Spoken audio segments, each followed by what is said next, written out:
Ramón Margalef was born in Barcelona in 1919 and is Professor of Ecology at the Faculty of Biology of the University of Barcelona. He is a specialist in marine biology and an internationally renowned pioneer in theoretical biology. His work, Perspectives in Ecological Theory, is already a classic on the introduction of Shannon's entropy and of information theory for the study of the organization of living systems. In 1981, he was awarded the Huntsman Prize and in 1984 the Ramon Margalef Prize. Ramón Margalef, the charismatic teacher of so many naturalists around the world, here represents the science of systems that are inevitably complex.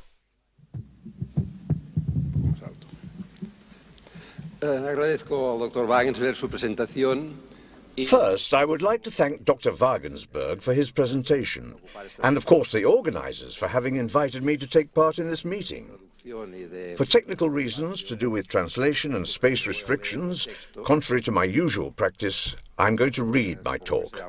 I suppose it would be a bit more precise.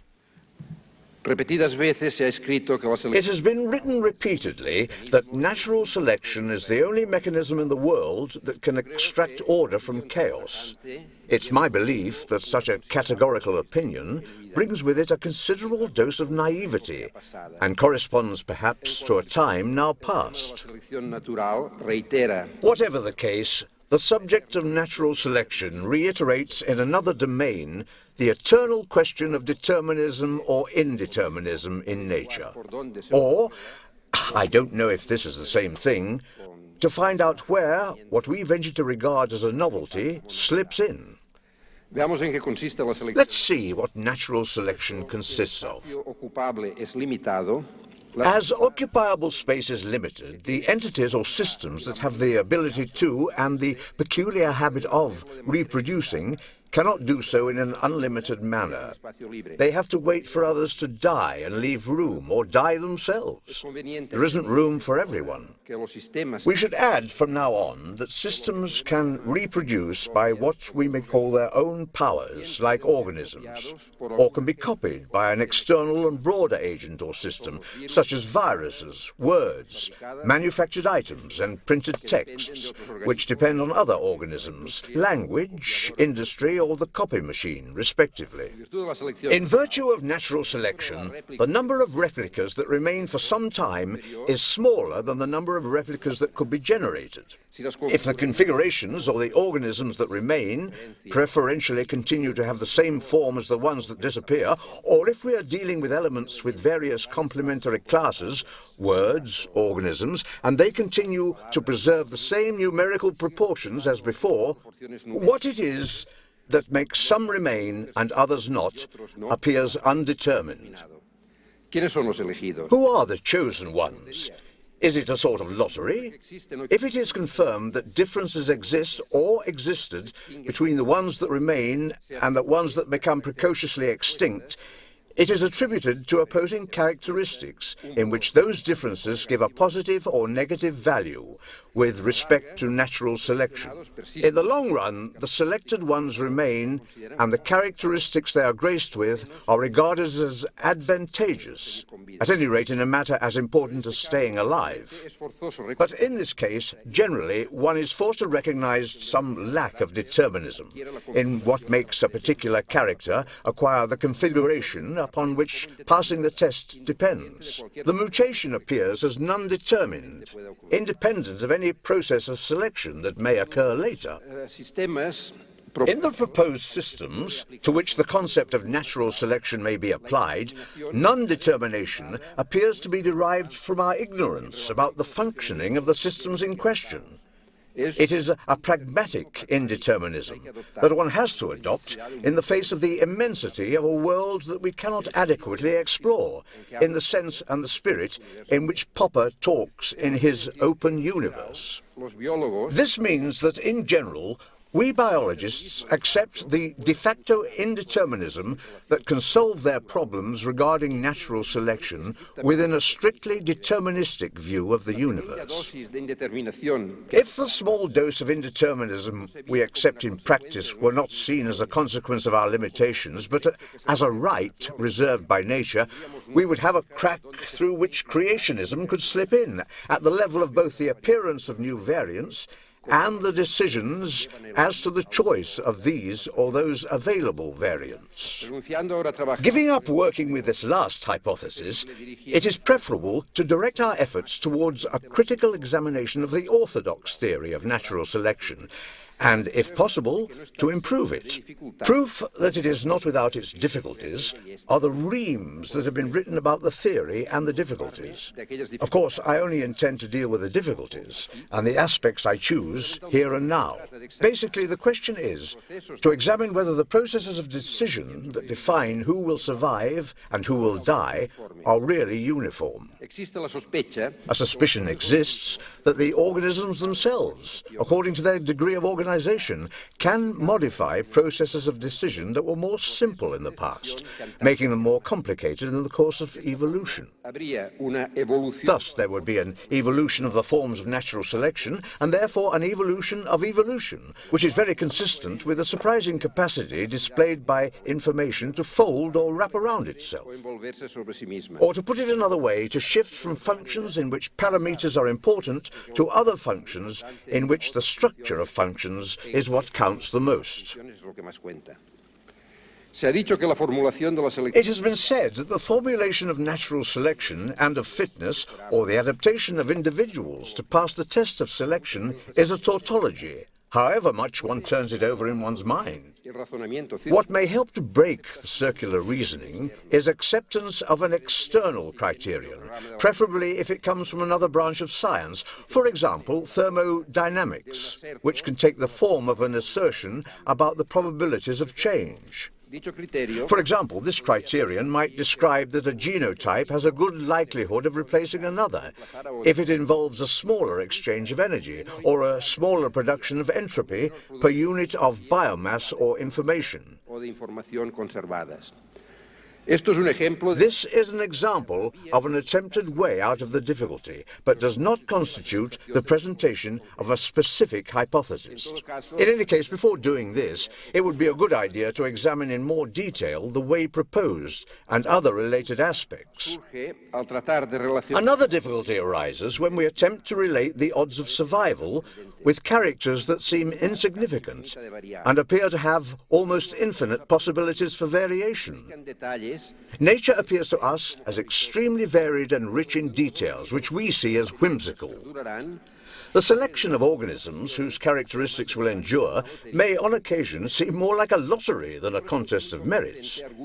It is not very convincing to argue that such an appearance is the result of our ignorance, since we do not know the significance of any characteristic, even the apparently most trivial detail in the fantastically complicated network of relationships in which all organisms are involved. This is an argument which postulates a perfection of the world, but does not prove anything. Questions about the level at which natural selection is effective are of greater relevance.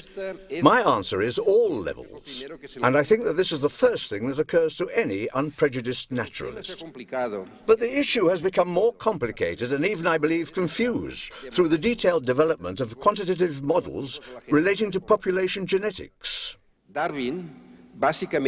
Darwin applied his concept of selection basically to the individual, but in relation to social insects with sterile individuals, he says, this difficulty, although apparently insuperable, diminishes, or it seems to me, disappears, if one recalls that selection is applicable to both family and individual, and in this way may attain the end desired.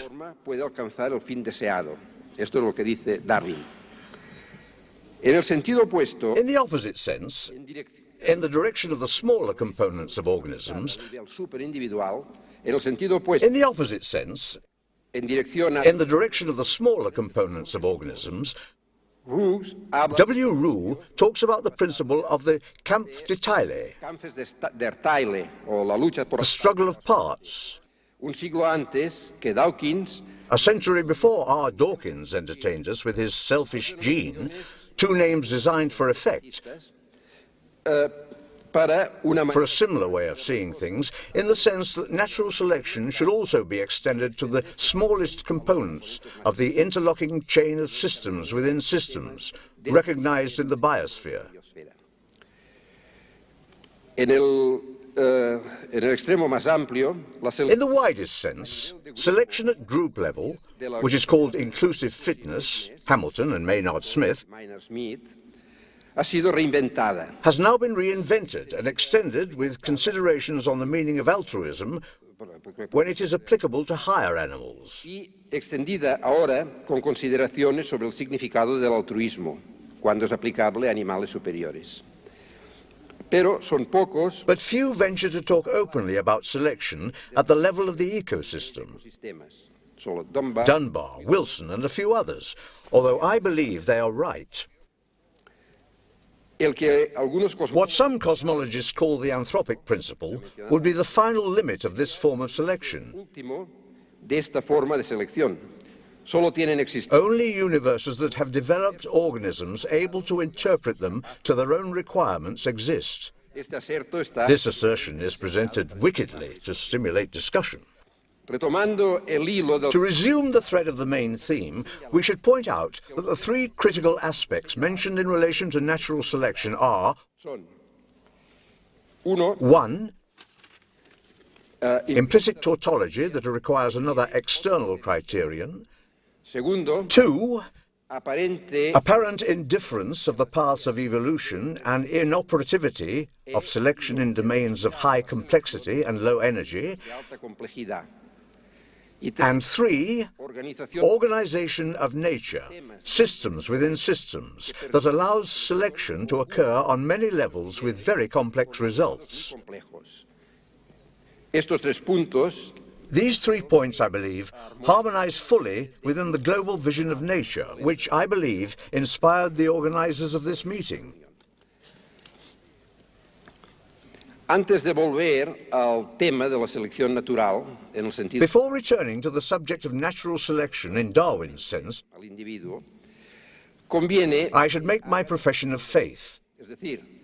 That is to say, present the conception of nature within which, I hope, some of the difficulties raised by the concept of selection may be dispelled. In the first place, we should recall the notion of system, formed by a set of components and interactions. An atom, the solar system, an ecosystem, human society are systems. The network of interactions between the components of a system is not uniform and is generally very partial. If all the interactions and connections were similar and intense, the system would be a rigid thing, which we would probably call an object.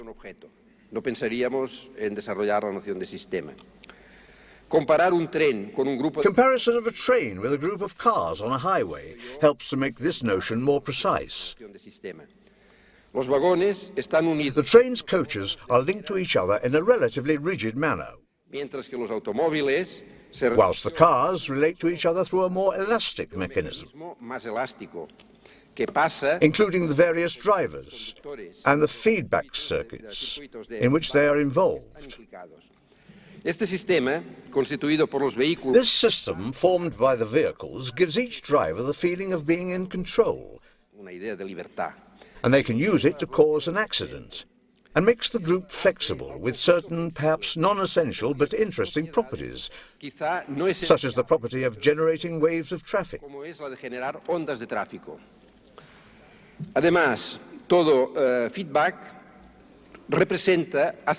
In addition, any feedback represents accepting a level of standards, so that, in another field, we can establish relationships with ideologies or morals. Con las ideologías o con la moral, o con un código de circulación simplemente a un nivel más sencillo. The flexibility of the system depends on the fact that not all the connections are equal. In mechanical or electronic systems or circuits, the thing is obvious.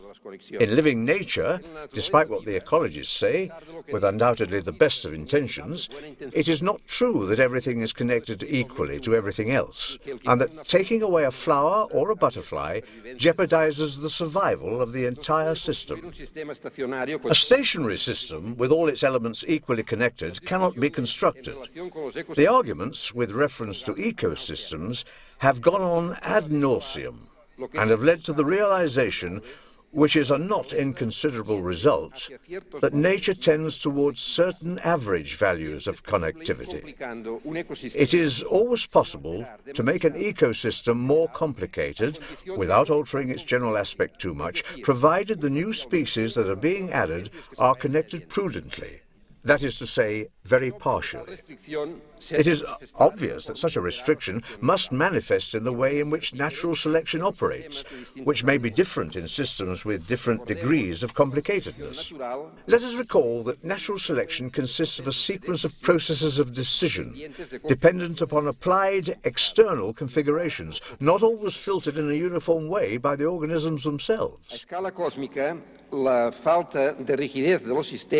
On the cosmic scale, the lack of rigidity of systems must be related to the limitation of the speed of propagation of electromagnetic waves, and with the general propensity of nature for quantification from atoms to galaxies. In reality, the universe is not occupied by a uniform gas, but is highly structured. This same internal flexibility of systems makes them mark a time. The very marked discontinuity of components is a characteristic of the Earth's biosphere. Pero, y aquí retorno a una cuestión suscitada en la comunicación precedente, but we do not know whether it also has to be so for any possible or thinking biosphere. A subject for reflection that I usually offer my students is to invite them to think about whether it would be possible to conceive life in the shape of a sheet or continuous film, extended evenly over the planet, and whether they can find reasons to justify the fact that the discontinuity of living beings as we know them should have prevailed. Un tema de discusión que propongo también a los presentes. As we believe we are advancing in our understanding of nature, we gradually convince ourselves that there are very few laws, and that perhaps most of them are expressed by stating that some things are impossible, so that the constructivity of the world is based on a few no-entry signs. This is the opinion of a biologist, not what a physicist would probably accept. The most notable are the ones that recognize thermodynamics. For example, the same energy cannot be used twice in the same form. The successive utilizations of the energy and the degradation or loss of quality it undergoes with the successive transactions leave a mark on matter in the form of increasing complexity. Superimposed upon the image of the degradation of energy that would lead to a universe with a uniform temperature, thermal death, is the image of a growing complexification of matter, which might reach a cosmic attic in which would be conserved all the works of art of the past, all types of structures that are no longer any use, no longer current, and are now impossible to modify, because there is no energy left to do so.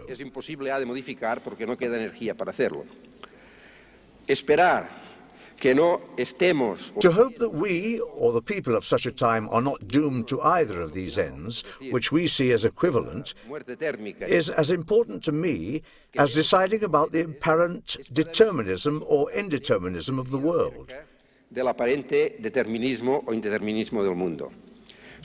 I suppose this is the same question, or at least a question from the same family.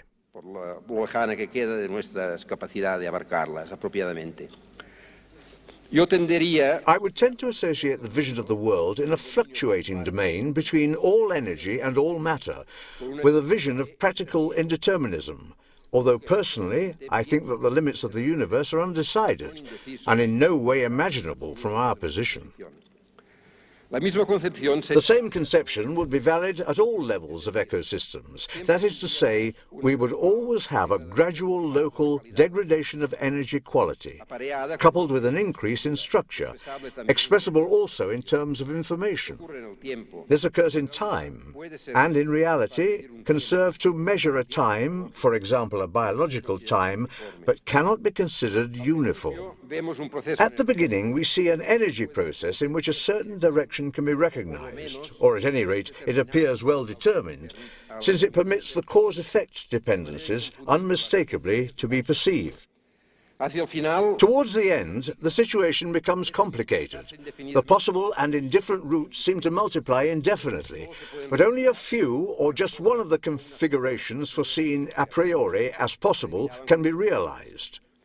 But this is, of course, a realm in which selection can operate. But on the other hand, it is obvious that all these details, or many of them, remain because there is not enough energy to erase them or replace them.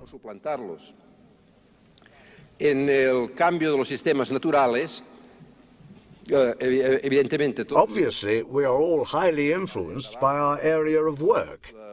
In approaching these problems, I have drawn inspiration from the consideration of change in natural systems, typically the succession in an abandoned countryside before it becomes forested, and more notably, the stabilization that occurs after the injection of deep water in an ocean, or the vertical mix of waters in a lake. O de una inyección de agua profunda en un océano. Y lo mismo también, o por lo menos procesos. Whether the development of an organism or the succession of an ecosystem occupying a new area, we always recognize this same basic asymmetry, which, in a highly abbreviated but expressive way, can be characterized by saying that it moves from a process to a pattern or configuration of great complexity and apparent non-determination in the details. The two extremes, which can also be seen as aspects of the same system, according to the point of view chosen, and can be recognized in different degrees in different places, reflect a basic asymmetry in the way in which nature appears to us. The double list presented by Professor Tom may give us some idea of this apparent opposition. It may suggest other aspects, or help to put over what I mean. It can be seen as a paradox that the apparently undetermined is generated from a process we analyze as strictly determined.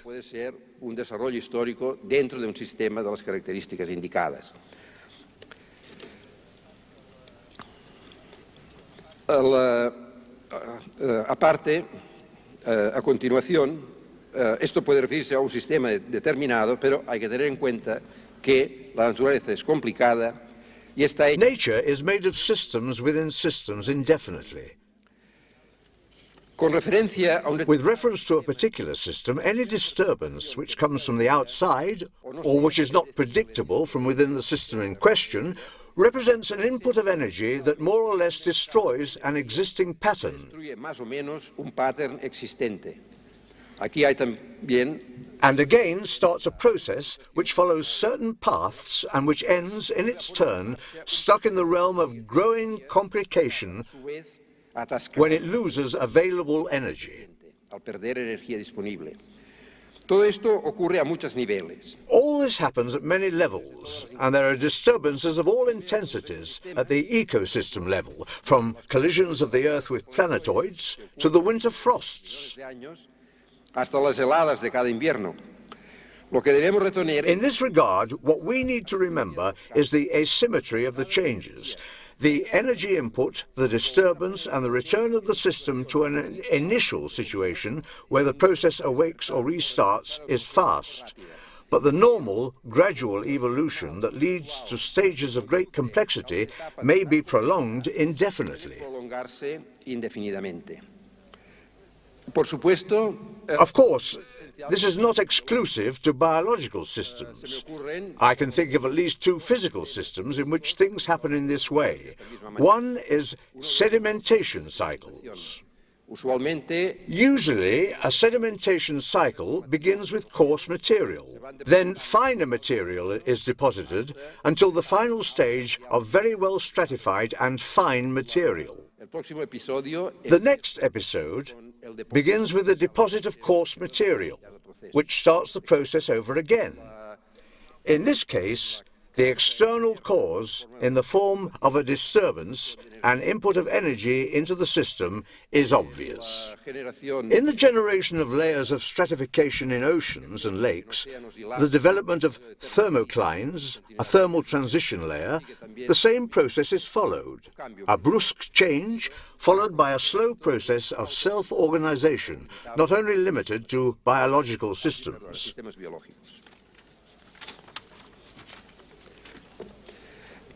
This subject is directly related to the subject of ecological succession, and through this, with evolution. It has been very instructive for me personally to carefully consider what happens with populations of phytoplankton. It is comfortable to set the start of an analysis at the time of a deep disturbance, for example, a mixing or renewal of waters, which destroys a pre-existing structure. A great variety of unicellular organisms exist that may serve as the seed. The development of populations at this moment is related to the availability of nutrients and light and the movements of the water through analytical expressions which are not bad, although one has the conviction that it can always be improved. But soon the different volumes or packets of water start to become isolated.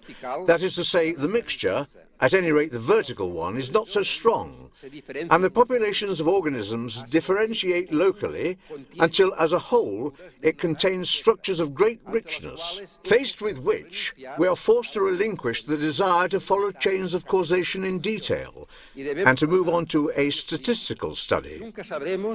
We will never know whether the different trajectories are infinite and apparently equivalent, or indifferent in their likelihood of being selected. Why do some find each other and others not? Of course, there is no room for all of them, but the scientific theory that leads to the development of formulae to account for the dynamics of the ecosystem gets mired in a low-energy terrain, where infinite possibilities appear, but the examination of which requires another approach.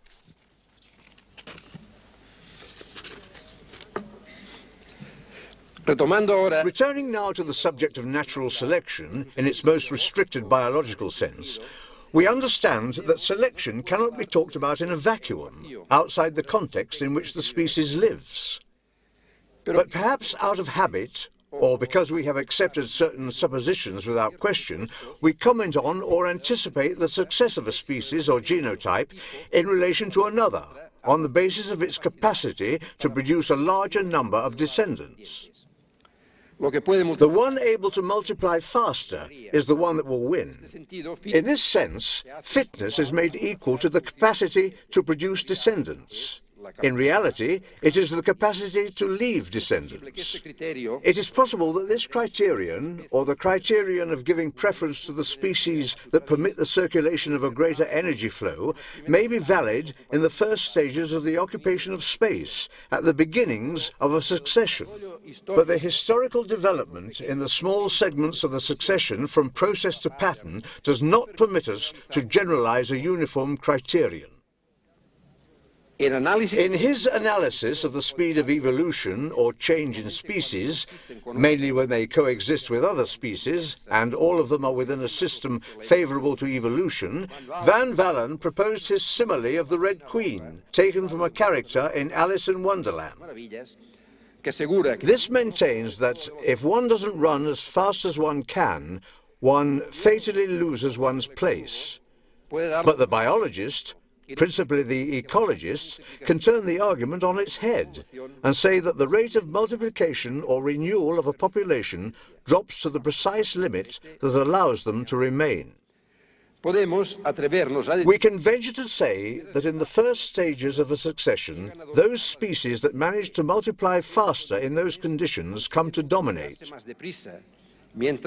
while in the more advanced stages, or those closer to the climax, those species that are able to keep their place with the least possible waste remain, with the advantage that if their generation time is long, they can accumulate and bring into play a considerable amount of cultural information. The criteria of selection, which cause some species or some genotypes to spread more than others, may not be identical in the course of the succession. Nor are they identical in relation to trophic levels. For example, they are somewhat different in plants, subject to an inevitable pressure of consumption, however many defensive resources are invented, and in large predators which have practically no large-size enemies. For this reason, we talk about different evolution strategies, which are based fundamentally on the fact that the arguments that decide the survival of different conflicting and non-identical forms are not always the same. But they agree with the process-to-pattern model, since they orient first to a faster occupation of space, making use of the work done by a large amount of available external energy, rain, rough water, and secondly, to maintaining the maximum organization or information with the minimum possible relative change of energy.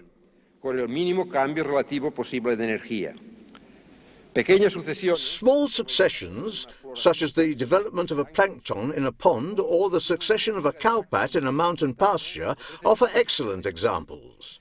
Its general principles may be analyzed experimentally, and the classic equation of Volterra and Lotka may serve to rationalize what happens in spite of its deficiencies, which include its feature of differential, unquantified models as organisms require, ignoring space and ignoring thermodynamics. I believe that it may be worthwhile to intensify the examination of the differences between the modes of selection in ecosystems that are in an initial stage of high dynamism, where processes of organization can be recognized, and the modes of selection operating at the stages where the structures of the ecosystem spread slowly in a field of low energy, free for changes. When one recognizes that natural selection operates in a world which, because of its ecological properties, is not uniform, it doesn't take long to realize, in addition, that the greatest difficulties for a clear, coherent and simple equation for natural selection lie in the realm of its operation, in the area of systems with attenuated dynamism and exaggerated complication in the details. In other situations, such as at the beginning of a succession, the struggle for survival stereotypes are more applicable. It is not surprising that in the most complex situations, some apparent indeterminism should slip in. Then the local differences seem difficult to explain by means of a too crude concept of natural selection. A comparison of selection processes with decision processes may help to elucidate the situation.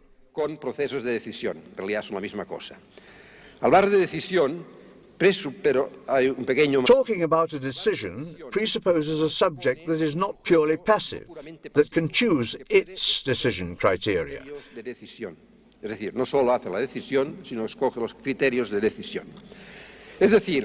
That is to say, the concept of natural selection can become more complicated when what guarantees survival is not a simple increase in the rate of multiplication or a certain kind of direct response to a particular external agent or factor, but presupposes some capacity for combining different stimuli, or the capacity to learn. In this way, while in the early stages of the race, the species competed running along side by side, shoulder to shoulder. A time comes in which some of them can ignore each other, establishing very complicated connections that are not coincident. The number of examples that come to the pen of the naturalist is unlimited.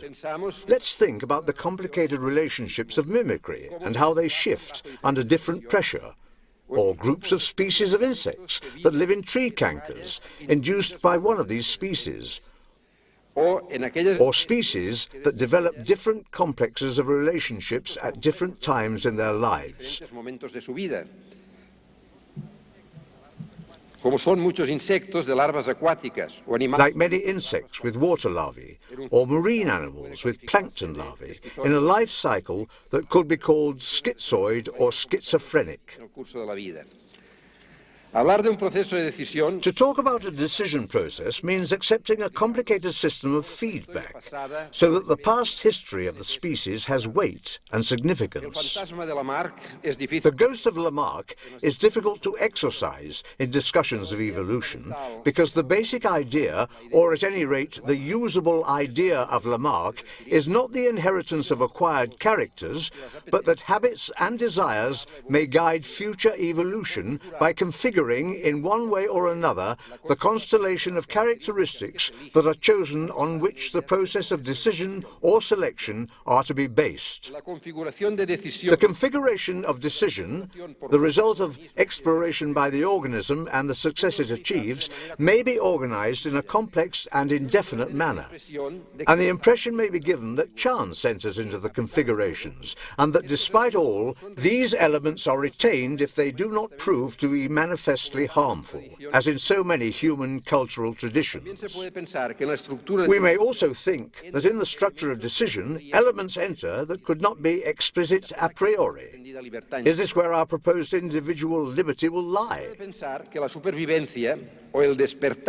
It may be thought that survival, or the awakening of some activity accordingly, may be decided in terms of the correspondence or lack of correspondence between a highly complex internal scheme, which may even be genetically given, genéticamente incluso, y otro esquema también complicado de percepciones sensoriales. Y recuerdo. And another scheme also complicated of sensory perceptions. Y otro esquema también complicado de percepciones sensoriales. In which more important than one particular stimulus is a roughly equivalent set of stimuli. We know that the migration of animals depends on complex perceptions, including, alternatively and according to the circumstances of the moment, recognition of geographical configuration, of the polarization of light from the sky, even the starry sky, magnetism, not forgetting the wind, or chemical stimuli, such as odors. The question is to achieve pattern matching between an internal representation and the complexity of the outside world, appreciated more or less partially. Obviously, similar explanations may be given regarding recognition of individuals of the opposite sex, or the recognition of one's mate, or regarding recognition of the social hierarchy of an individual whom one meets, or accordingly, recognition of the mother, or the perception of a work of art as such. And we thinking organisms can play tricks. We can tell our fellows that we obey a certain configuration of stimuli that are not those on which we really base our decisions, and that we believe are unconfessable. Obviously, abstraction in a simple response of the sensations, which produces a complicated configuration, has much in common with artistic perception and communicability. Are there any naturalists who are interested in the expression of human art and are incapable of valuing, also as works of art, natural productions? When we focus on organisms capable of culture, mainly humans, if, moreover, survival is assured, what lives on is the process of decision. Its relationship with efficiency and selection, understood in the classical way, becomes less important. Then we can resort to suppositions, to all kinds of guesswork, or simply to tossing a coin. It is not surprising that democracy is concerned more with complicating decision structures than with genuinely increasing the possible alternatives for action. I find this lamentable. pueden garantizar la supervivencia de una especie. Endogenous rhythms can guarantee the survival of a species when they allow future events to be anticipated. Es el de las migraciones verticales de algunas as in the case of the vertical migrations of some algae and small animals that live in the sediments of muddy beaches subject to tides. Disposición para la reproducción, esto por una parte, estos organismos simplemente Simply, before the tide comes in, these organisms escape from the capillary water on the surface of the sediment. que viniera la marea para avisarles, desaparecía la población. Es decir, el ritmo Rhythm has no other meaning than the ability to anticipate. Our rhythms also have a survival value in this sense, and additionally in our case, our rationality probably has this survival value of anticipating infrequent events via the different frequencies of disturbances. Frecuentes las perturbaciones. Otros ejemplos en el mismo sentido, la sincronización. Synchronization of readiness for reproduction of all the individuals in a population may be necessary to their survival, and selection leads to synchrony through internal rhythms or dependence on external markers of rhythm, like the moon, that do not have a more direct influence. Simplemente la luna está allá y se toma como referencia. Variadas creencias y utopías tienen A variety of beliefs and utopias are meaningful as references in relation to which feedback mechanisms in human society are set in motion. The same happens with the choice of mate, and not only in humans. Generally, it is not simply a question of first come, first served. For historical, cultural, and yet other types of reasons, it has been possible to create a certain ideal on which the same pattern-matching principle operates. That is to say, voluntarily or unconsciously, more weight is given to some characteristics than to others, and this may guide evolution. At least survival may be thought to be soon associated with the pattern chosen as ideal. Otherwise, the species becomes extinct.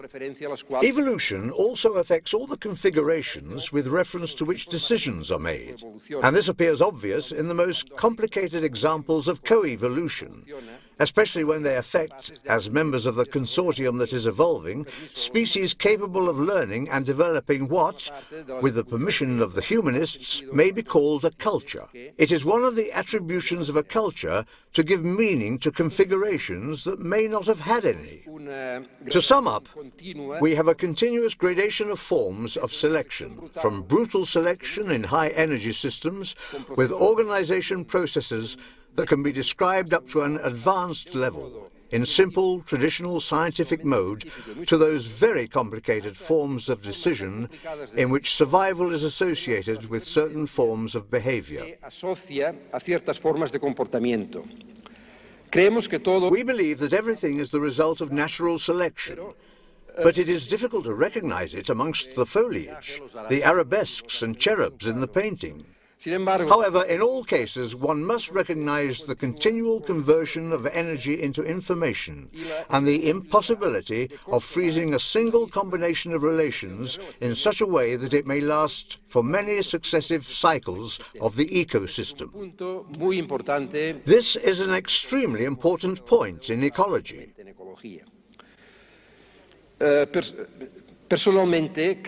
Personally, I believe that the concept of stable evolutionary strategy has been useful in the analysis of the complicated interactions between species and individuals. But I do not accept it absolutely, and I see in it a contradiction in terms. A bit like the name of the so-called institutionalized Revolutionary Party.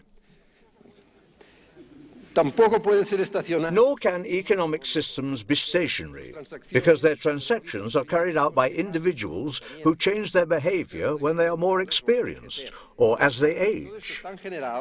All this is so general that one comes to wonder whether any logic is possible, because however unvarnished the symbols used at the beginning, they gradually acquire or alter their meaning with manipulations, as we all do when we continue to use the same words or when we relive what we believe are memories of old experiences. It should be remembered that here we are moving in a low-energy domain, where one may think that one is working with pure information, which is, in fact, impossible. In other words, the spectrum associated with the functioning of biological systems ranges between a predominance of high-energy processes and a field of lower energy, where the accumulation of information predominates to the limit of disintegration. It is worth repeating that this is a continuous domain, with many common characteristics, without different demarcations.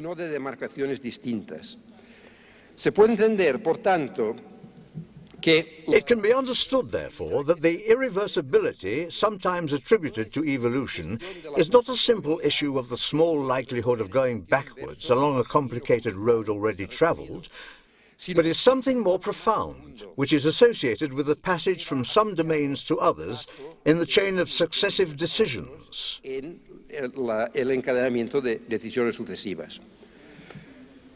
The notion of system has been in force in ecology for many years and has served as a stimulus to many simulation exercises, which have sometimes helped to clarify ideas, and other times, perhaps, to make things more confused. I believe that this simulation may be taken up again at a higher level, which would include certain forms of evolution of the systems themselves. These forms would hardly be programmable with accuracy, because in their general lines, they would depend on the thermodynamic characteristics of situations reached before, which specifically would reflect possibilities of reaction that we view as unexpected. Here I see a very close connection with the problems of artificial intelligence that it would be worth exploring more closely. We need a conversion in the sense of renewing our science, selecting step by step new configurations of the infinite stimuli that reaches from outside, different from those that have been in vogue these last years. Of course, this refers to the levels of science where there are a number of these stimuli, and the number of these characteristics is relatively high. I am referring to biology, psychology, sociology, not to physics, where, of course, the number of elements and concepts handled is relatively small, and we cannot see an appropriate or reasonable way to get out of this limitation, shall we say, of the construction elements we perceive directly. Thank you very much.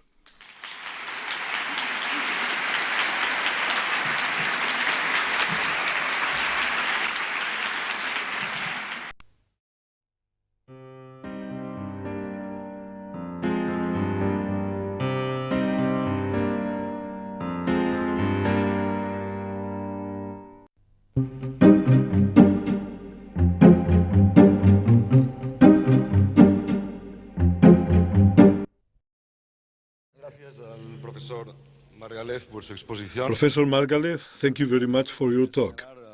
I would just like to mention one or two of the points I found interesting, and some I had thought about before and which will perhaps serve as a point of departure for the debate.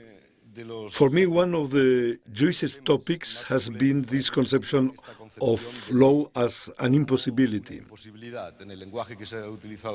In the language used yesterday, that in the space of the events that may be, laws does not complete a precise sequence of happenings, but sets up a no-entry sign in certain places. In fact, in physics, laws of this type exist, and, for example, the one you mentioned, which is the second law of thermodynamics. There is a Cara-Theodori formulation, which is now formulated directly as a principle of impossibility.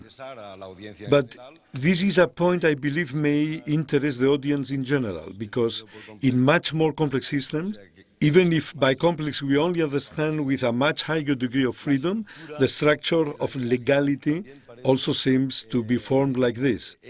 If we think about morals, there, what should be done rather than what should not be done is laid down.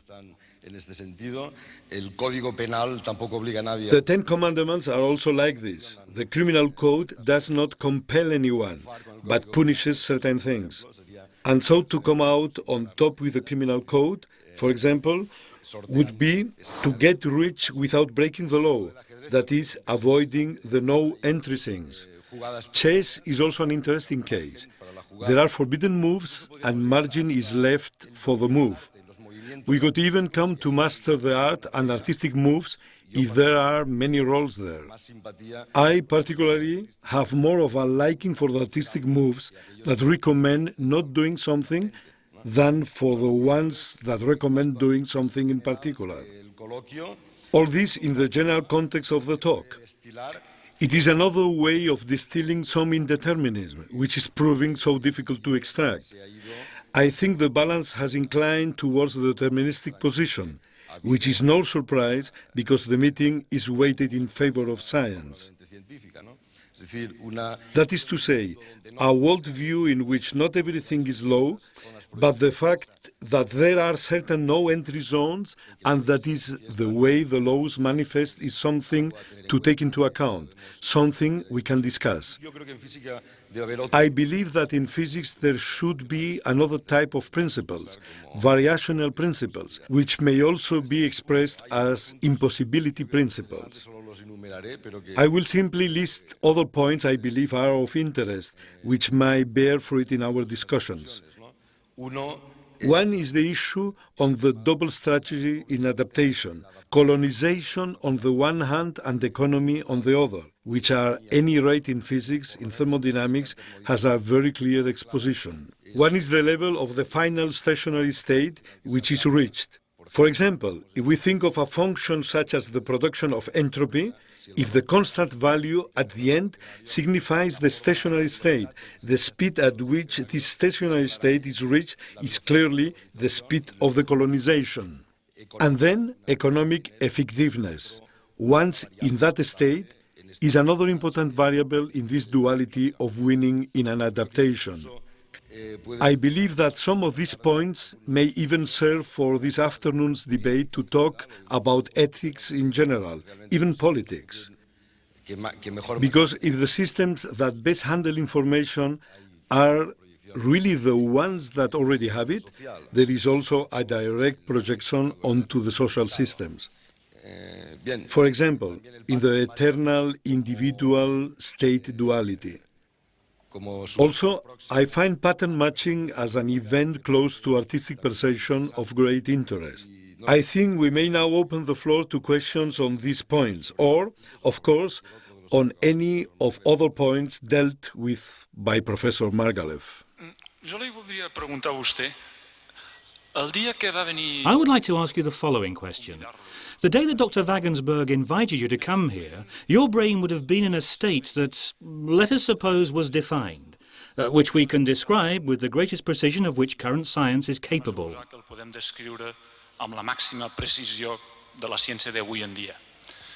Aleshores, a la pregunta d'ell, degut a la pregunta d'ell, arribaria una senyal. Then, when he asked you, an electromagnetic signal reached your brain and you said yes. Va dir que sí, que vindria.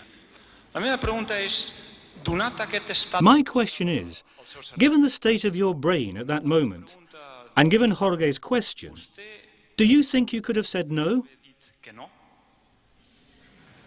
The question doesn't interest me. I've never asked myself. You never asked this question? No. Well, I ask it every day.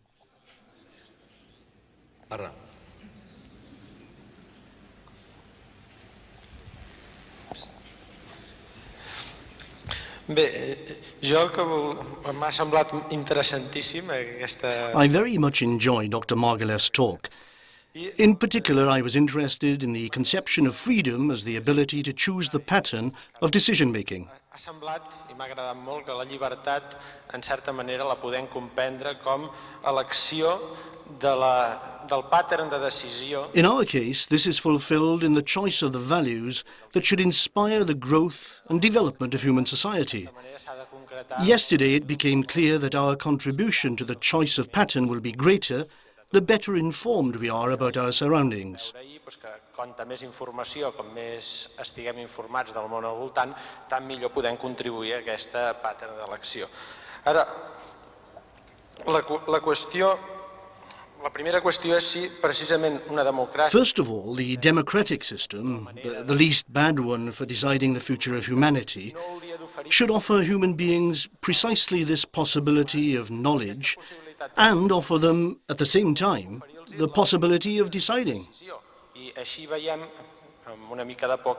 And so I see with some concern that this system does not usually offer this possibility of knowledge to all individuals, and therefore individuals cannot have the corresponding ability to decide. Most of the important decisions are removed from collective decision-making processes and may even be made by just one person. The declaration of war in the United States, for example, corresponds above all to the President, to a lesser degree to Congress, and obviously even less to the general public. Secondly, I agree that natural selection operates brutally in high-energy states.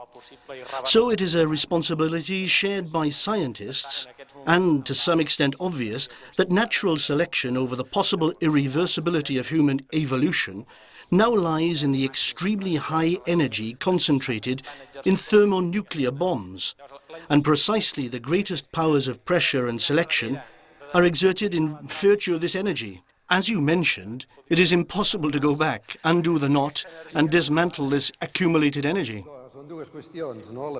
There are two very different questions, certainly. Let's begin with freedom within the organization of society. Obviously, society supplies us with a large amount of information, but often it's fictitious information.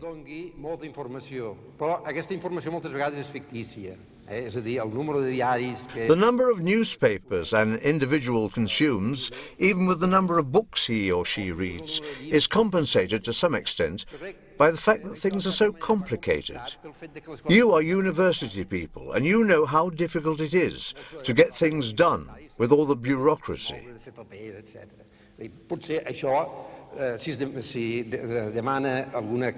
what you are asking me for is a determining cause of yes or no, then possibly you could establish this at a time when you were fed up of having to fill in lots of papers.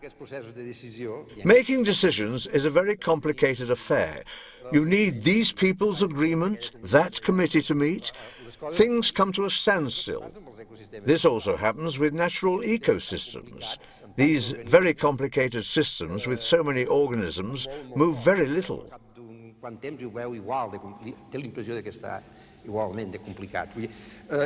If they are observed after some time has passed, they show the same complicated appearance. In fact, this balance exists between the real information and the complexity of the environment. My comment was more along the lines of whether we are in a position to consider this and see in what way we should limit the number of options open to us when we are to make the decision.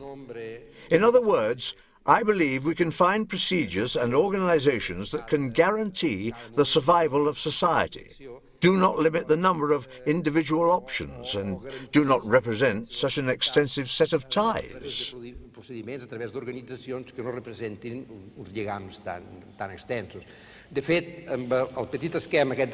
the two-column table presented yesterday by Dr. Tom, I would also propose two opposing concepts.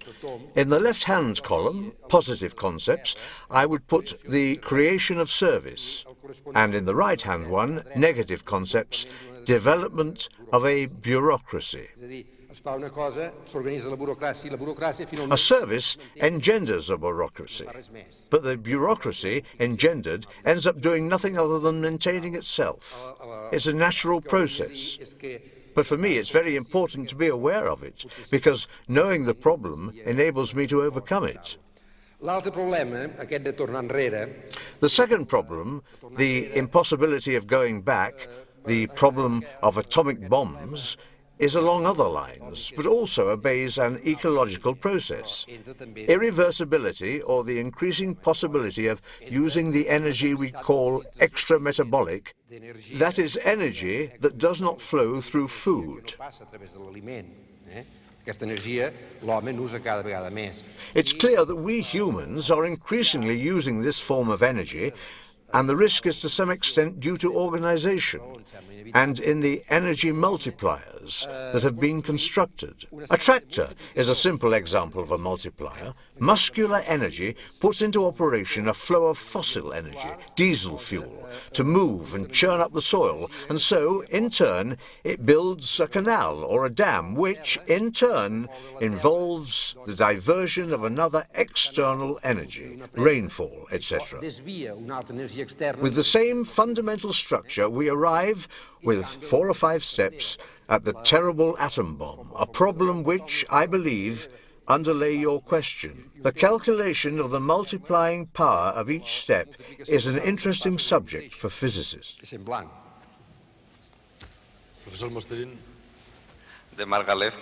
I have found many stimulating points in Dr. Margalef's exposition. I regard him as a true philosopher of nature.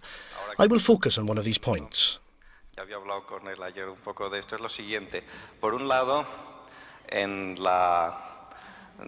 He has said that, on the one hand, each time an energy transaction takes place, I think this was the term that he used, there is some increase in order, in structuring, in complexity, and that this change in energy is a sort of price that is paid for an increase in information. But on the other hand, every change signifies an increase in entropy. The state after the energy change is more likely than the previous change.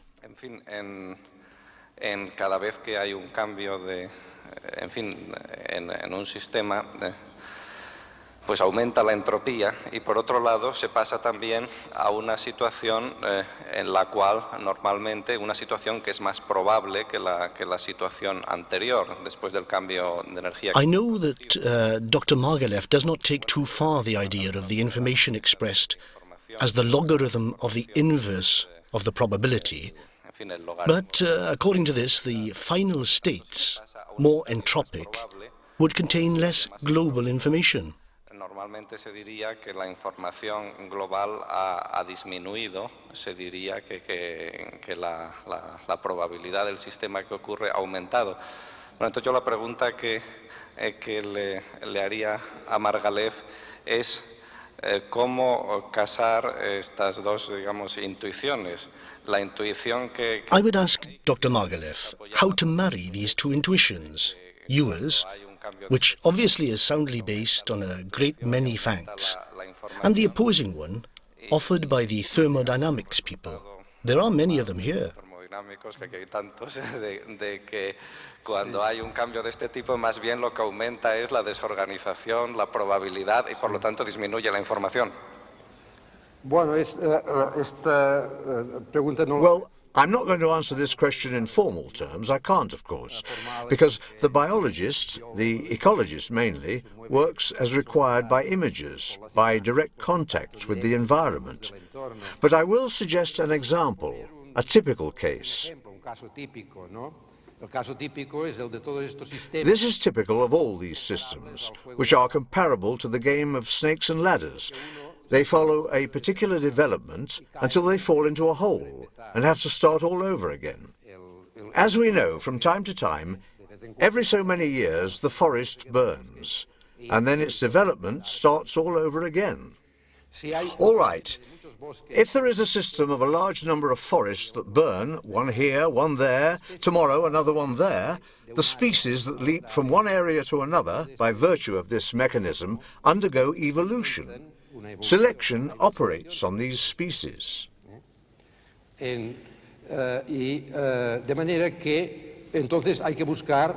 this valid too at another, broader level of disturbance? I believe it is. For example, all of us naturalists more or less agree that natural cataclysms on Earth have not been uniform. Let's say, in their capacity for destruction. nos hablan de que hace 30 millones de años chocó. 30 million years ago, there is said to have been a collision. No, a bit longer ago, 60 million. Several times.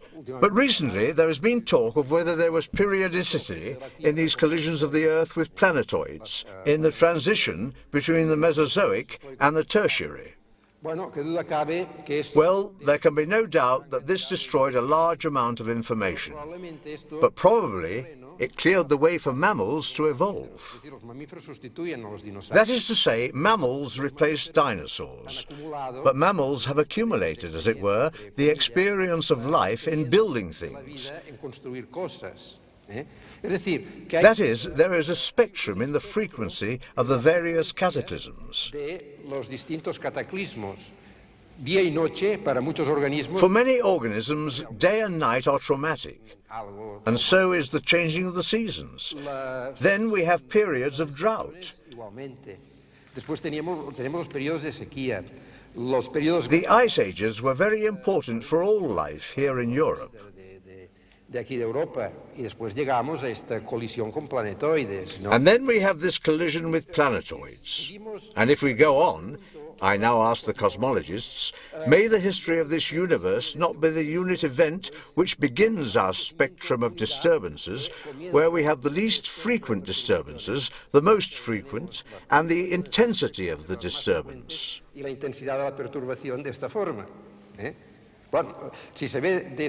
it is seen in this way, it is only a step away from something I call information.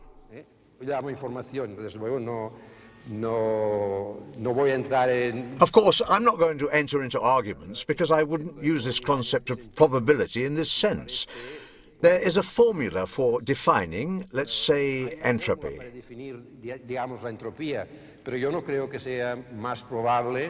But I do not see a justification for a theory that presents as the most likely thing that the universe must have been an evenly distributed gas. Because we see the way things move and they go in another direction. The likeliest thing is extraordinary complicatedness in all things. I believe that here is something rather profound, some discrepancy in the way we see things, a discrepancy that is probably a question of words. Because in many of these things, one at times uses grand-sounding words and then someone says, no, this can't be used in this way because the first concept does not coincide with this one, and it's different. But one easily understands them. I believe that many of these things are semantic questions. A question on a different subject.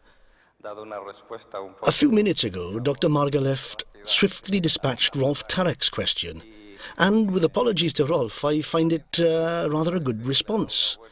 May I be allowed to give my interpretation?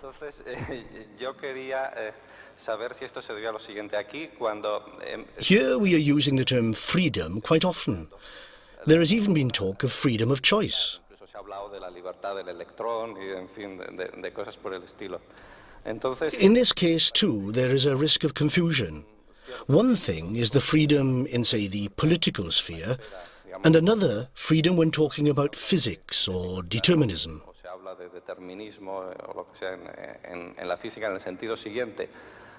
In fact, we are face to face with a factum that at a given time we have certain volitions. For example, when Jorge asked Dr. Margalef if he wanted to come to the meeting, and given the state of his brain, etc., there would be the factum that Dr. Margalef actually wanted to come. Then, given that he did indeed want to come, the problem of political, human, or whatever one wants to call it, freedom, is raised in whether really he could come or not. And Dr. Margalef, who wanted to come, in addition was able to come. That is, he enjoyed the freedom of coming. Many times we have volitions for certain things, but the social context prevents us from doing them. This is when we say that we do not have the freedom to do what we want. This, I believe, is the political problem of freedom. But something else very different is the question of whether our volitions are or are not determined by some function of several, many variables. In this case, the dilemma is, when the arguments of all the variables are fixed, is a determined volition obtained, or are our volitions the result of a stochastic mechanism? To put it another way, the dilemma is in knowing what our brain most resembles, a computer which calculates this function at each and every moment, or a sort of roulette wheel. Whatever, I don't understand why we should have to be more free in the case of the roulette than in the case of the computer. By introspection, we can confirm that we have certain volitions. This is the factum. We feel ourselves more or less free to the extent that we can or cannot fulfill these volitions, and not to the extent to which we feel these volitions to be determined or random. Things happen. Things happen, as Professor Landsberg said. I don't know whether the microphone failure and the strip falling off the ceiling Roulette wheel.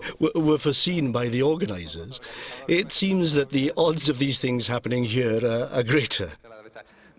No, I wanted to ask Dr. Margalef whether the reason he answered Rolf so briefly was along these lines, or for other reasons. Well, I see you want me to confess. I don't think we need appeal to roulette, in view of the huge number of stimuli we receive, our enormous capacity to gather them, and the weight of each one of them, which in general are not very different, but were so in this case. I will also say something else that refers to the experience of practical life. Sometimes we can't do something, and we believe that to exercise freedom consists in being determined to do that something.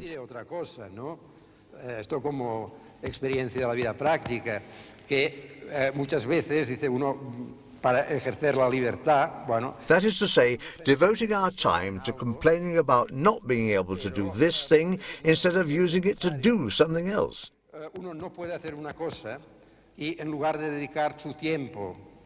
That is, to get round the impossibility so as to tackle the next possibility on the list.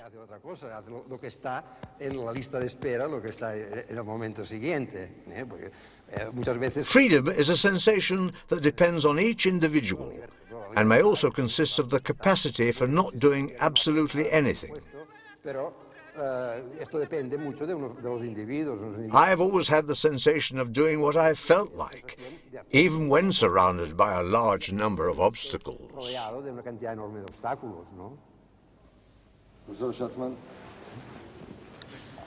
I have been interested during the last couple of years in the problem of extraterrestrial intelligence. And in this connection, I have discovered that the principle of convergence has been extensively used. Well, the principle of convergence is well known. It means that different species did find several ways to reach flight, to reach the proper shape for swimming. And the most remarkable example of convergence is the eye, which has been developed with 15 different kinds of eyes. Now, this principle of convergence has been extended to state that it is compulsory, after intelligence has come, that it will evolve to a highly technical civilization. Now, one of the people who have discussed the question of extraterrestrial intelligence notices that for the time being nothing has been discovered, and that even by very detailed considerations about the possibility of optical signals, he can even state that the lifetime of a civilization is hardly longer than 10,000 years, in which case the principle of convergence would mean that civilizations are self-destructive, which opens an interesting possibility for ours. Well, it is hard to comment on that. For my part, this is also a sort of confession. I believe that it is possible to have other organisms with intelligent organisms for a very simple reason. Is a reason that usually has not been accepted or has not published in such terms. If interaction among species in one system, you have a prey, a predator, another predator on the top, the evolution in each couple of species is different. The species that is below, that is the prey, evolves in developing some property that is of immediate use. Is an insect that takes a color, is a cryptic species, and so on and so forth. And the other organisms, what develops is the capability to learn. And the difference is that the prey species usually has a short life, is small, and is not able to learn because it lives a short life, is always in the same environment. The larger one moves around, lives longer, and has got the capacity to learn. If you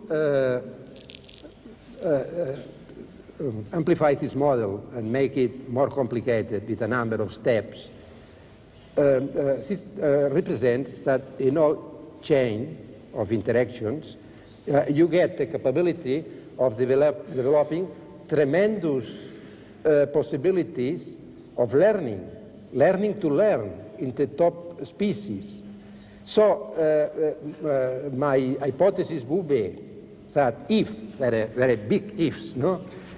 If there is a life, like life here, first is a major possibility that life takes not the form of a pellicle around the planet, but is cut into organism, like here.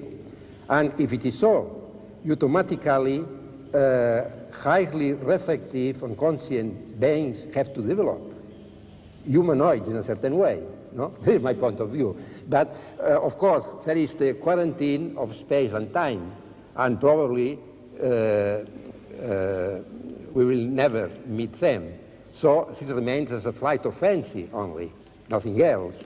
No, I would like to address you concerning another aspect of my question concerning the convergence principle, which means in some way that it is a form of determinism that finally nature finds a technical solution to the problems which are raised by its survival. Yes, I probably is some determinism in such way. In joking, very often with my friends, mostly with the friends at the side of human science, I say that I believe, I don't believe exactly on that, but very closely, it's my opinion, that what is important in culture and survival is related to the genetic system. And something else, the cherry at the top is left to culture, to such sort of low energy systems producing a very large number of possibilities. This is obviously is important, as we is obvious is the substrate of our life, and for me is more important this aspect, the cultural aspect, no? But I guess that for a physicist, the aspect of the more, not completely strict, but more important determinist on the basis of such whole machine may be important. And probably is in such terms that you speak of determinism, probably. Pons.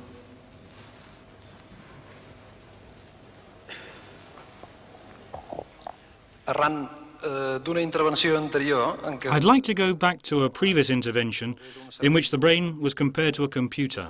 Introduint totes les dades que recull, doncs formula la decisió. When all the data have been entered, The brain makes a decision, or else it happens by means of a roulette wheel. One would have to say that neither one case nor the other makes the notion of human freedom substantive.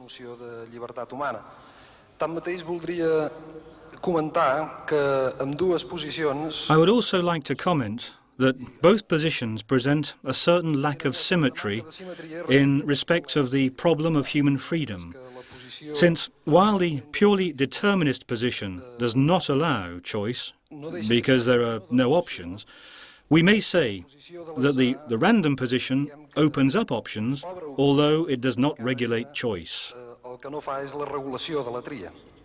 Llavors, jo em pregunto si és que l'única possibilitat de... Therefore, I wonder whether the only possibility of having a position, of substantivating in a fundamental way a notion like human freedom, must involve this kind of taming of chance with a capital C.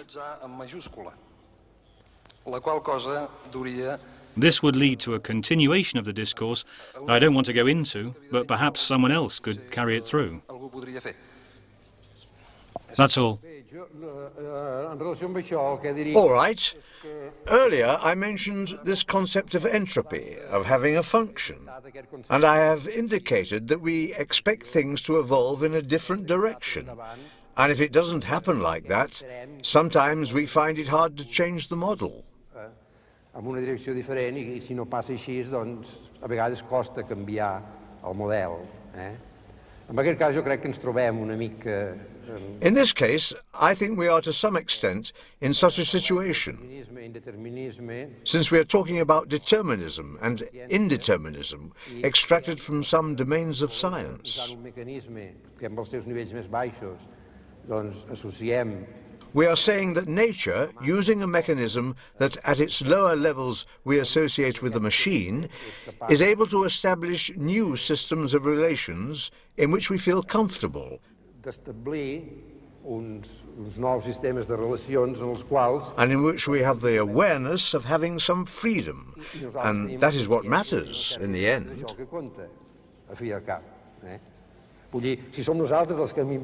I mean, that if we are the inventors of this determinism, I see here a position that is somewhat absurd. We have to start out from the point of view that interests us.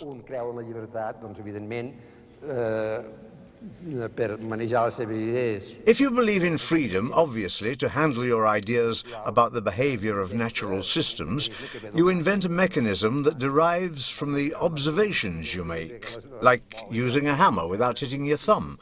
You build a model, and it turns out that the model gives rise to organisms, capable of many things, and you feel at ease with the body you have received through a mechanism of this type. And therefore I don't feel it is worth going into any further lengthy arguments. These discussions about evolution, spirituality and so on, I find them a little strange. Many times what most sickens me of some of these points of view is that they make an artificial definition of science in order to criticize it. No, the science we do it how we want, it seems to me.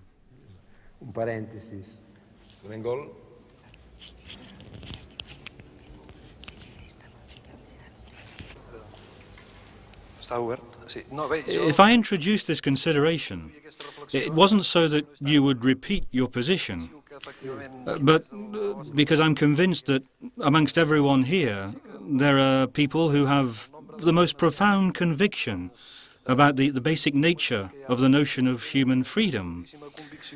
And during this debate on the polar opposites, determinism and freedom, the discussion about determinism versus indeterminism has been very charged, while the one about freedom has not. I thought that this might possibly lead to further interventions.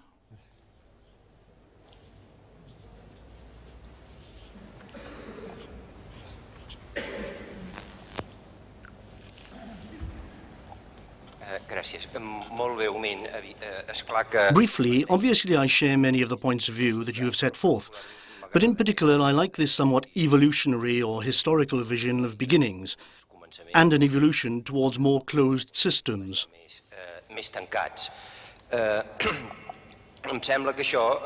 This seems to me to lead, obviously, to a situation in which the system persists only to defend itself. That is, a system that exists for itself but doesn't produce anything.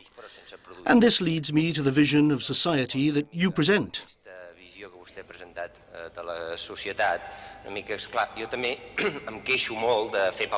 I also complain about red tape and all this bureaucratization today's society is bringing us to. But this has some compensations. You think, well, if things were done with common sense, if they were made easier, possibly we could hold meetings like this one more often. We could do a lot more things instead of spending all our time filling in forms. Si més no, a un sistema d'autodefensa, és a dir, que hi ha una energia potencial que està acumulada i que no s'allibera.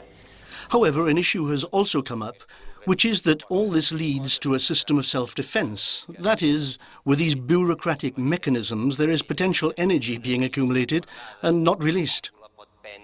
La pot alliberar d'una forma tan lleugera, no? Contràriament al que s'ha dit, jo no crec que en Reagan ni cap persona per ella mateixa sigui capaç de destruir el món. Contrary to what has been stated, I don't believe that Reagan or anyone is capable of destroying the world as a result of a thoughtless act.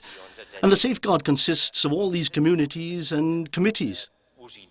So this has a positive aspect and guarantees our survival, at least for some time.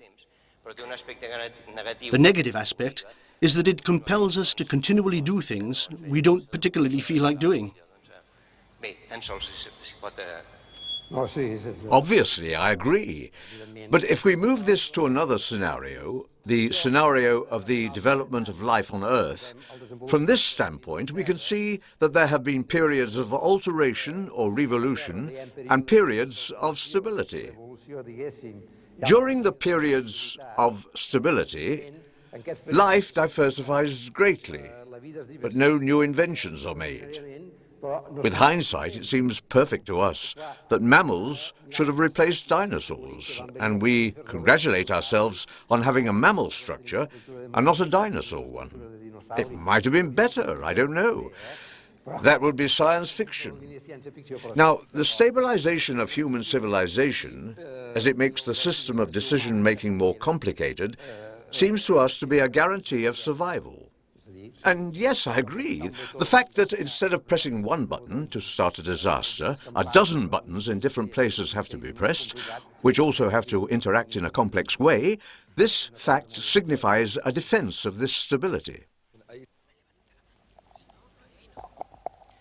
Regarding the circularity of selection, Professor Margalef has broken the vicious circle of the selection argument. The fittest are selected and the fittest evolve because they have been selected, by appealing to a thermodynamic source. That is to say that there would be an external input into the system that would permit selection, adaptation, etc.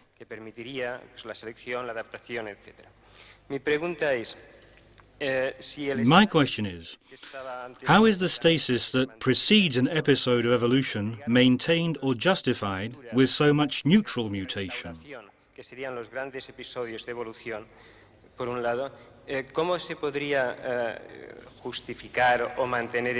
there were a predisposition to reach a moment of evolution, or at any rate, of storage of mutations, ready for radical transformation, when there were an episode of strong external information,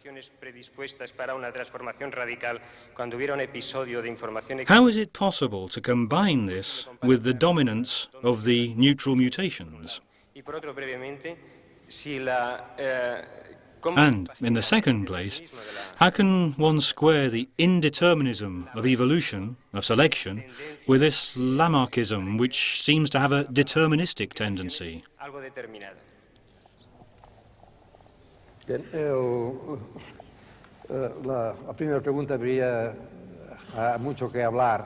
The first question would give a great deal to discuss. I will try to express my point of view on punctual evolution and stasis in simple words.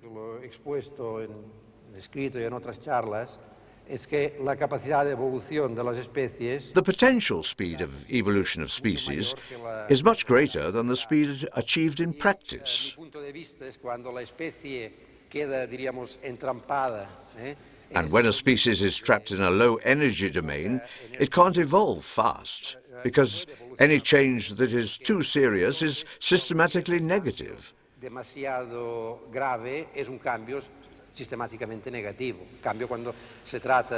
On the other hand, a species occupying a new space manages to carry forward a fraction of its evolutionary goals.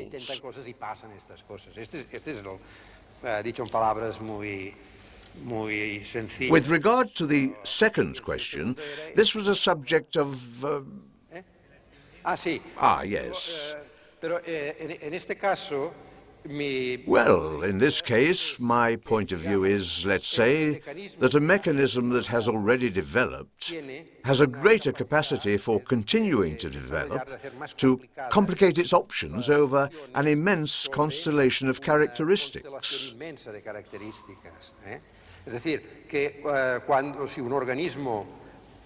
For example, if an organism has very successfully developed the ability to analyze sounds, then it can use all natural noises very efficiently in order to orient itself and move around in space, without the need for the faculty of sight. In this sense, I said there is something in the previous history of every system that predisposes it to some use, to a new pattern matching.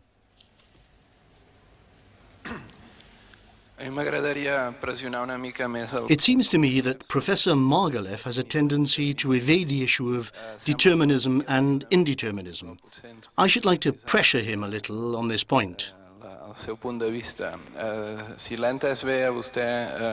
If I have understood you correctly, you were talking about a practical indeterminism proper to the biologist when trying to explain mutations at the level of both the individual and the ecosystem.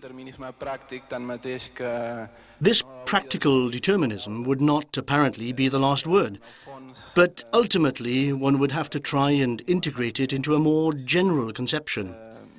And such a general conception would already be more deterministic than indeterministic, and in it decision would play an important part. If this interpretation is correct, I still see a problem. And the problem is not only a metaphysical one, but methodological, because when the concept of decision is introduced, we are obliged to resort to the concept of subjective probability. At least as far as I know, there is no other way of treating this concept scientifically, and this is how modern theories of decision-making do it.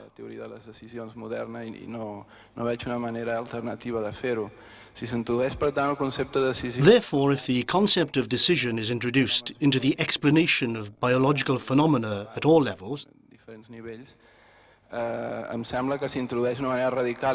then, in my opinion, what is introduced is not practical determinism, but fundamental determinism, to which one must commit and which one cannot justify avoiding.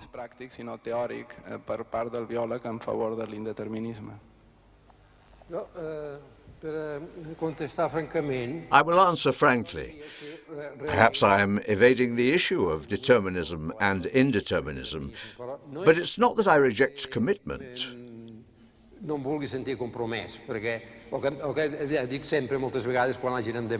I usually say, very often in everyday university life, I feel committed, but only to my own ideas. Not necessarily to the ideas people want me to buy into. No?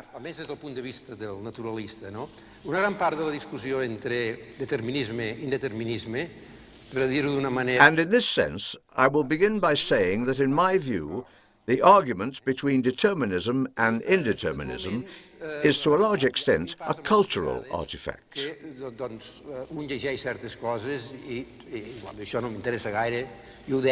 often happens that you read other things and say, I'm not interested in this, and you leave it. This is what has happened to me. I have left it to a large extent. This determinism-indeterminism problem has never much concerned me. But to give a well-known reference, I'll say that I find Popper's position in his open universe acceptable.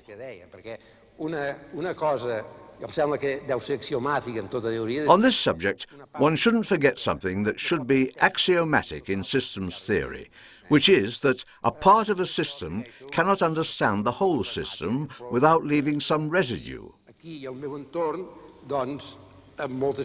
So I continue in my pragmatic position. Here and in my immediate surroundings, I may behave like a determinist in many things, but in others, many will say I exhibit some affinity for indeterminism. And if I try to look deeper, in order to offer myself some logic for personal use, I always end up in the same way. In this world, which is so big, there will always be something that, for me, will be indeterminate. I believe I have not evaded the question, although I began by saying that I believe that the difference between determinism and indeterminism is a cultural artifact, the fruit of a particular time.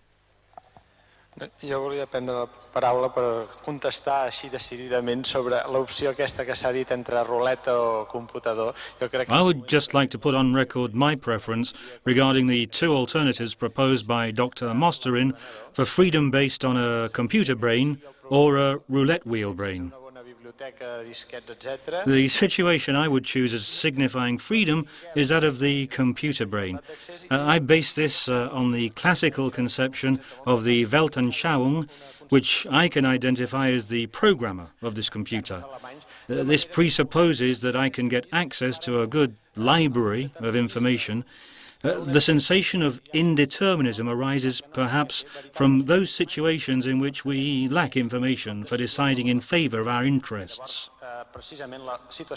The alternative of the roulette wheel brain corresponds to the false freedom of the oppressed. He has the computer, the information, and he can execute and press enter as much as he wants. This is the model of freedom. The model of freedom that, at any rate, I see as most feasible. Racionero, última palabra. Professor Margalef, do you believe that ecology can give us guidelines for the political organization of society? On one occasion, I wanted to apply ecological criteria to provide convincing arguments about the unsuitability of a uniform society with low diversity. And someone asked this question: so you believe that a pine forest is fascist?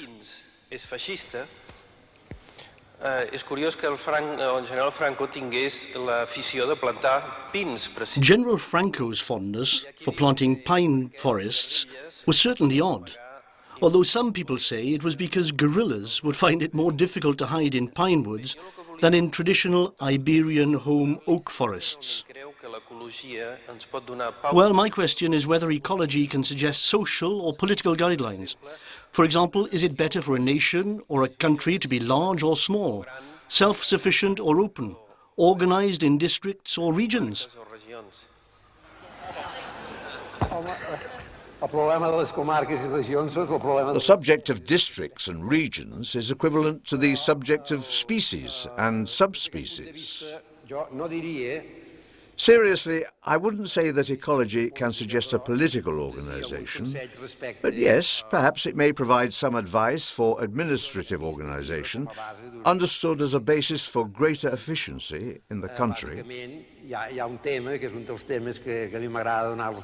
One of the subjects I like to think about is the relationship of the energy available to a country, external or exosomatic energy, and the degree of organization it attains. To put it briefly, the dilemma is between the two slogans: Small is beautiful, and big is powerful. A country that foresees a decrease in energy should try to avoid getting top-heavy. While available, it is this energy that will make it more powerful. But if it has to change, it's preferable to be in this direction. The political impact is inevitable, naturally. For example, the evolution of the population in Catalonia was redistributed in a complicated way. But it seems clear that the rate of increase in the population is much higher where it is already much higher in itself. The reason is basically to do with energy. The big city is the basis of political power, and so, indirectly, it attracts a larger amount of energy, gives rise to a sort of tumour that grows beyond what could or should be expected. Here is a case in which ecology is of use, at least to draw attention to the fact that there is a political determinant, which may be justified, we don't know. Perhaps there is another level of ecology that will justify it. But for the moment, we have been alerted in case something happens that will create a problem later. Excellent. Thank you, Professor Margalef. Thank you, everyone. We will meet again at 5 o'clock.